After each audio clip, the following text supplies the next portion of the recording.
नमस्कार, मैं रंजू राठौर आप सबका स्वागत करती हूँ अपने चैनल में। तो आज हम जानेंगे अलंकार किसे कहते हैं और इसके कितने भेद होते हैं। वैसे तो अलंकार को सभी ने अपने हिसाब से परिभाषित किया है, लेकिन आज मैं इसको बहुत सरल और सहज रूप में आप सबको समझाऊंगी। सबसे पहले हम ये जानेंगे आज कि अलंकार का मतलब क्या होता है। मित्रों, अलंकार का मतलब होता है गहना। अलम प्लस कार से मिलकर बना है। अलम का मतलब होता है आभूषण। जिस प्रकार एक आभूषण एक स्त्री की शोभा को बढ़ाते हैं, उसकी सुंदरता में चार चांद लगाते हैं, ठीक उसी प्रकार जब हमारे काव्य की शोभा बढ़ाते हैं शब्दों द्वारा, अर्थ द्वारा, तो उनको हम अलंकार की उपाधि से विभूषित करते हैं। तो अलंकार का मतलब होता है कि शब्दों द्वारा और अर्थों द्वारा काव्य में चमत्कृत उत्पन्न करना। ठीक है, तो अलंकार के कितने भेद होते हैं? अलंकार के दो भेद होते हैं। पहला होता है शब्दालंकार और दूसरा होता है अर्थालंकार। शब्दालंकार सबसे पहले हम जानेंगे। शब्दालंकार किसे कहते हैं? जिन अलंकारों में शब्दों द्वारा चमत्कार उत्पन्न हो, काव्य की शोभा हो, शब्दों द्वारा बढ़ाएं, उन्हें हम शब्दालंकार बोलेंगे। इसके कितने भेद होते हैं? इसके तीन भेद होते हैं: अनुप्रास अलंकार, यमक अलंकार और श्लेष अलंकार। आइए हम सबसे पहले जानेंगे अनुप्रास अलंकार किसे कहते हैं। अनुप्रास अलंकार जहाँ पर कोई वर्ण या अक्षर एक से अधिक बार आता है, जहाँ पर कोई वर्ण या अक्षर एक से अधिक बार आता है, वहाँ पर क्या होता है? अनुप्रास अलंकार होता है। इसको मैंने बहुत सरल रूप में लिखा हुआ है जिससे कि आप सभी इसे आसानी से समझ सकें।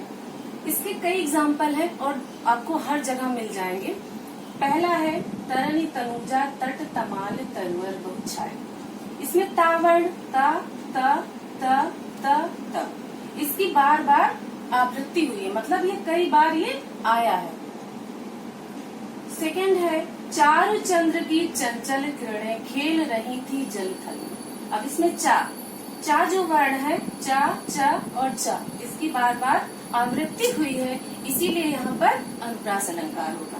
थर्ड है रघुपति राघव राजा राम। इसमें सभी शब्दों में पहले जो है रघुपति में रा, राघव में रा और राजा में रा और राम में भी रा आया है। और भी एग्जाम्पल जैसे बिंदु बिंदु से सिंधु बना है, बिंदु बिंदु से ये बादल, बिंदु बिंदु से निर्झर झरता मिलता सरि सरिता कर जल। और भी बहुत सारे एग्जाम्पल हैं, कई जगह पर देख। दूसरा अलंकार है यमक अलंकार। यमक अलंकार की परिभाषा है जहाँ पर कोई शब्द एक से अधिक बार आए, वहाँ पर यमक अलंकार होता है। जैसे कनक कनकते सौ गुनी मादकता अधिकार।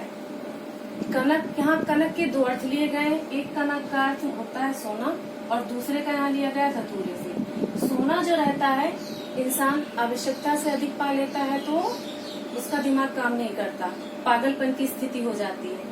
सेकंड कनक जो आया है उसका अर्थ धतूरे से लिया गया है। धतूरा एक फल होता है कांटेदार, जो भगवान शिव जी को चढ़ाया जाता है, अर्पित किया जाता है। तो अगर वो भी कोई खा लेता है तो वो भी पागलपन की स्थिति में आ जाता है।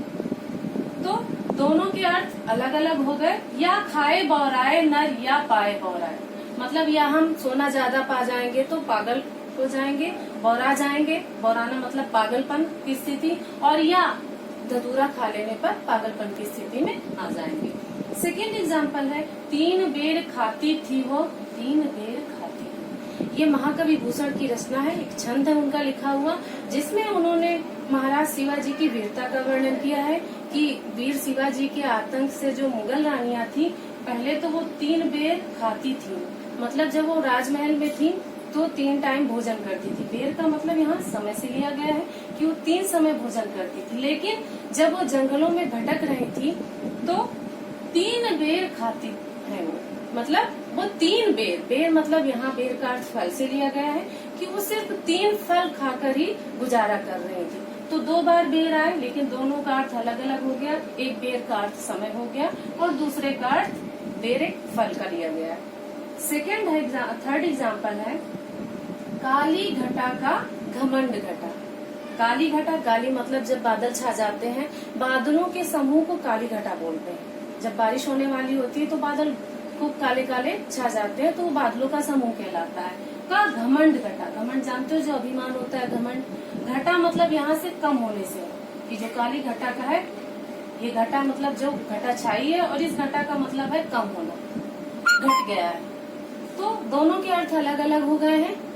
अब आते हैं तीसरे अलंकार पर, श्लेष अलंकार। श्लेष अलंकार की परिभाषा है जहाँ पर कोई शब्द एक ही बार आए किंतु उनके अर्थ अलग अलग, मतलब एक ही शब्द के कई अर्थ निकले, वहाँ पर श्लेष अलंकार होता है। श्लेष का अर्थ ही होता है चिपकना, अर्थात एक ही शब्द में कई अर्थ चिपके हुए हों, वहाँ पर श्लेष अलंकार होता है। श्लेष अलंकार का ये सबसे फेमस एग्जाम्पल है, चरण धरत चिंता करत चितवत चारहु ओर, सुवरन को खोजत फिरत कवि विचारी चूर।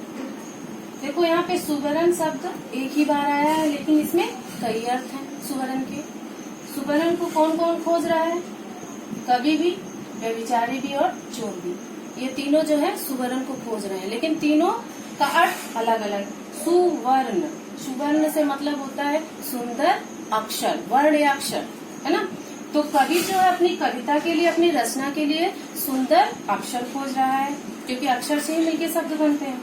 व्यभिचारी जो है सुंदर वर खोज रहा है, सुंदर वर रंग की स्त्री खोज रहा है या सुंदर वर खोज रहा है। चोर, सुवर्ण, सुवर्ण मतलब सोना भी होता है, तो चोर क्या है?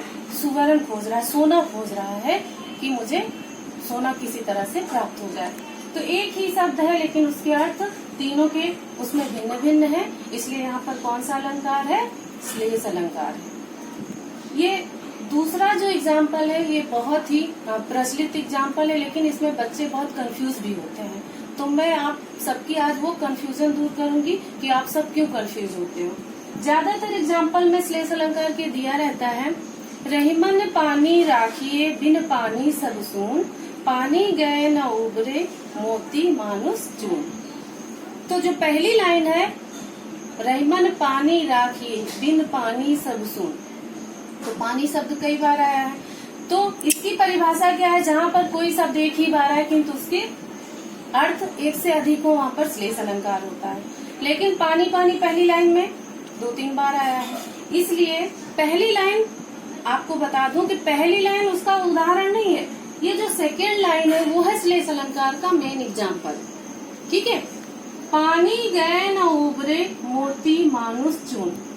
तो पानी शब्द यहाँ पर एक ही बार है, लेकिन उसका अर्थ अलग अलग लिया गया है। मोती के संदर्भ में चमक से है, और मानुस, मनुष्य के संदर्भ में पानी का अर्थ इज्जत से, मान सम्मान से है। और चून, चून चूने के अर्थ में जो है पानी का साधारण जल से है। तो तीनों के अर्थ यहाँ पर भिन्न भिन्न है। तो पहली लाइन में अभी कभी भी आप कंफ्यूज ना हो कि इसमें कई बार पानी आया है तो ये श्लेष अलंकार कैसे हो गया है। आप दूसरी लाइन पे आप हमेशा ध्यान दीजिए, तो आपको कोई डाउट नहीं रहेगा। अर्थालंकार की तरफ, अर्थालंकार, जो अलंकार अर्थ के द्वारा काव्य में चमत्कार उत्पन्न करते हैं उन्हें हम क्या बोलते हैं? अर्थालंकार बोलते हैं। वो तो शब्द के द्वारा उत्पन्न करते थे शब्द अलंकार, और अर्थालंकार अर्थ के द्वारा उत्पन्न करते हैं, दोनों में ये फर्क रहता है। अर्थालंकार के वैसे तो 100 से भी अधिक भेद हैं, लेकिन जो प्रमुख भेद हैं आज हम उन्हीं के बारे में चर्चा करेंगे। सबसे पहला भेद है उपमा, उपमा अलंकार। दूसरा है रूपक, अतिशयोक्ति, उत्प्रेक्षा और मानवीकरण। ये 5 अलंकार आज हम पढ़ेंगे। उपमा, उपमा अलंकार।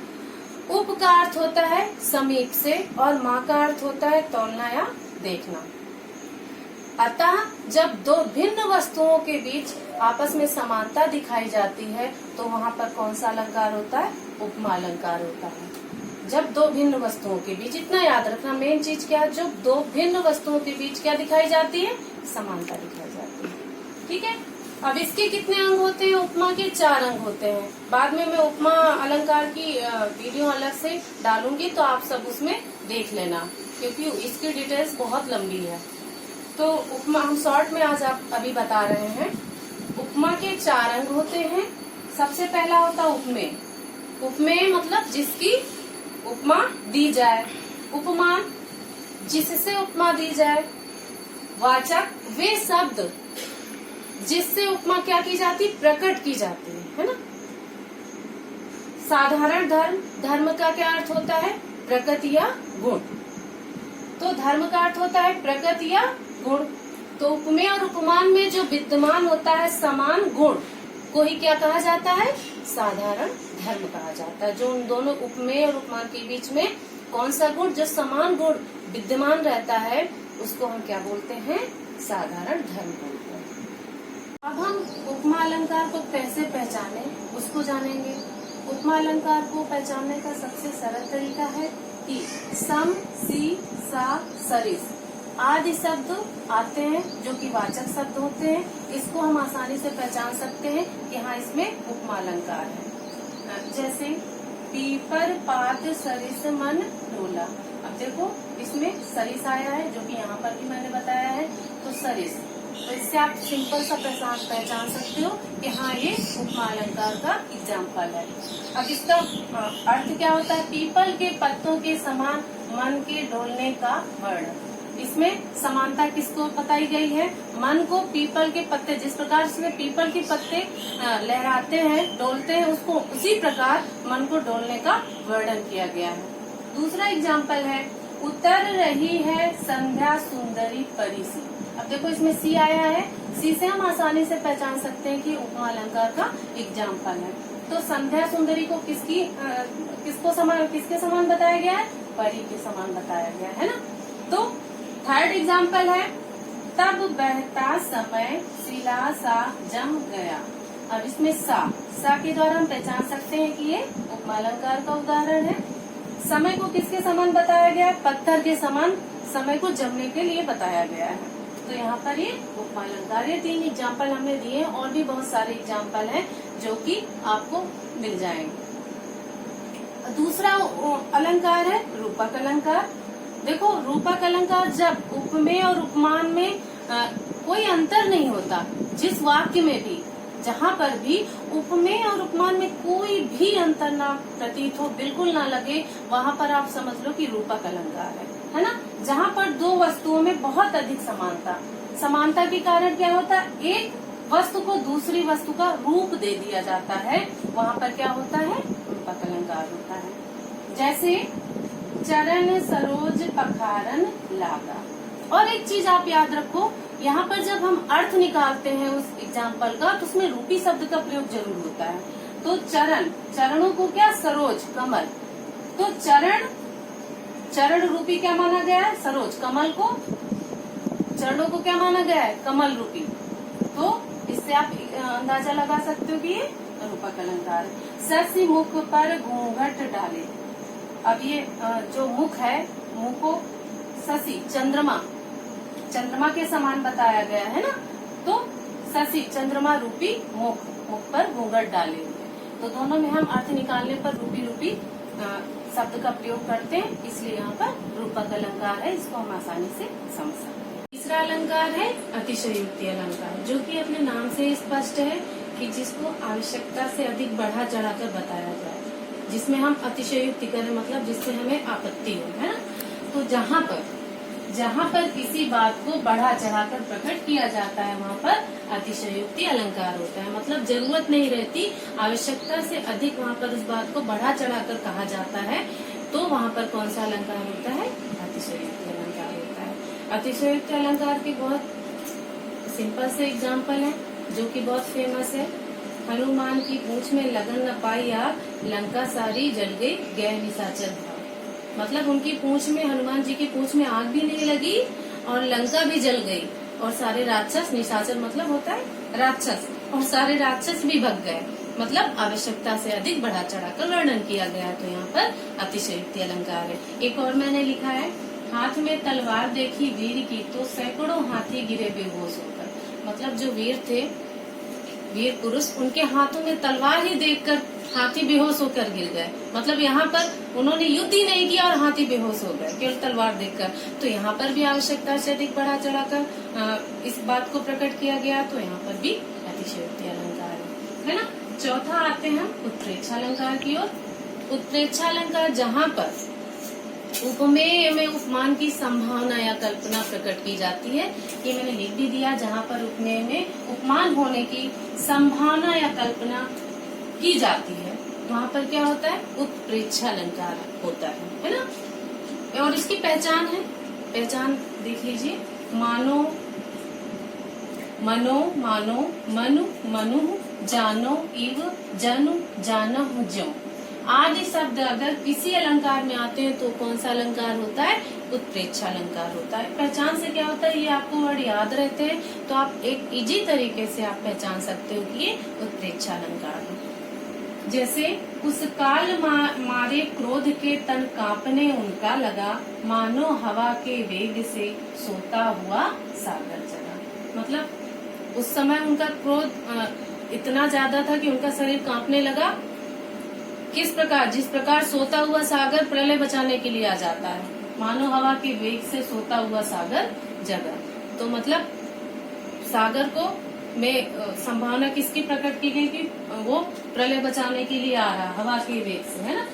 तो यहाँ पर संभावना प्रकट की गई है, तो इसलिए यहाँ पर भी उपमेय उत्प्रेक्षा अलंकार है। फिफ्थ है मानवीकरण अलंकार, है ना। मानवीकरण अलंकार मतलब जो निर्जीव वस्तुएं होती हैं, निर्जीव मतलब जिन वस्तुओं में कोई जान नहीं होती, है ना। तो अगर उन वस्तुओं को एक मानव का रूप, मानवीकरण मतलब जान डाल के उन चीजों के बारे में बताया जाए तो वहाँ पर मानवीकरण अलंकार होता है ना। जब किसी निर्जीव वस्तु का वर्णन जीवित प्राणियों की भांति किया जाता है तब वहाँ पर मानवीकरण अलंकार होता है ना। जैसे मेघ आए बड़े बनठन के संवर के, मेघ मतलब बादल होता है, और बादल किस प्रकार आए हैं, बड़े बनठन के संवर के। तो बादल तो बनठन के संवर के नहीं आते, जब बारिश होना है काली घटाएं छा जाती बारिश होती है ना, मौसम के अनुसार। तो यहाँ पर बादलों को एक मानव का रूप दिया गया है, तो यहाँ पर कौन सा अलंकार है, मानवीकरण अलंकार है। और एक और एग्जाम्पल है, जैसे फूल हंसे कलियां मुस्काई। तो फूल और कलियां हंसते नहीं है, हाँ खिलते जरूर है फूल, तो इनको भी एक मानव का रूप प्रदान किया गया है, इसलिए यहाँ पर भी कौन सा अलंकार है, मानवीकरण अलंकार है ना। और उत्प्रेक्षा अलंकार के भी एग्जाम्पल बहुत सारे हैं, जैसे मैया मैं तो चंद्र खिलौना ली हूँ, मतलब खिलौने को चंद्रमा के समान यहाँ पर बताया गया, संभावना प्रकट की, तो वहाँ पर भी उत्प्रेक्षा अलंकार। तो ऐसे बहुत सारे एग्जाम्पल आपको मिल जाएंगे। आशा है कि आप सबको मेरा वीडियो पसंद आया होगा।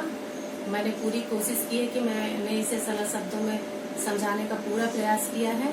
और अगर आप सभी को वीडियो पसंद आया हो तो लाइक और सब्सक्राइब करें और